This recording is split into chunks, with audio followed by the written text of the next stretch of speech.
Hi, I'm Luke Spitnale, and this is Harrison Spitnale. We're brothers, and we both go to Bryan Middle School. Together, we created the Beekeeper.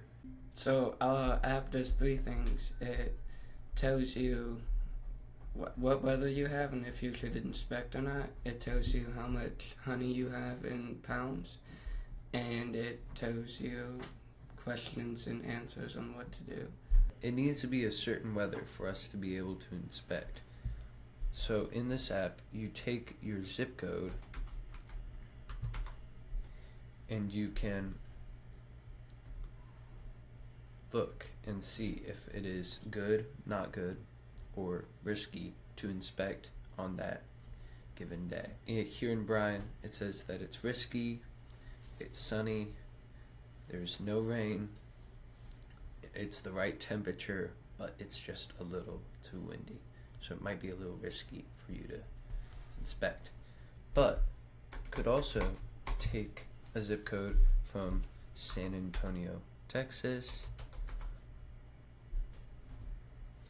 that shows an overcast with some rain, a good temperature, but a little too windy, so it tells us not to inspect. But let's take one that might be a little cold, like Alaska.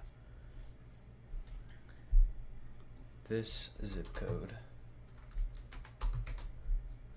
will tell us that it is too low of a temperature outside. So another thing that a app can do is measure how much honey you have. So this is a picture of me and my dad and us harvesting honey. So these are the supers, they're tinier than the deeps, which are below.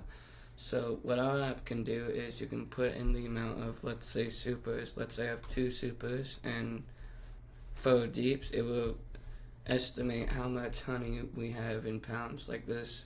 Here's the weather aspect of our app. Here we set the variables, and here we set the conditions.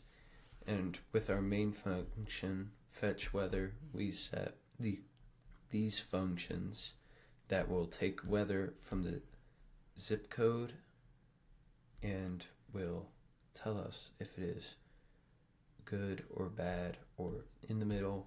So for the measure part of the code, it takes whatever you put in for skinny and it puts whatever you put in for deep. So for skinny, it would times it by 40, and for deep, it would times by 70, and then it would add those both, and then you would get your total. Thank you for listening and learning about our app. I'm Harrison Spitnale, and I'm in 7th grade. I'm Luke Spitnale, and I'm in 8th grade.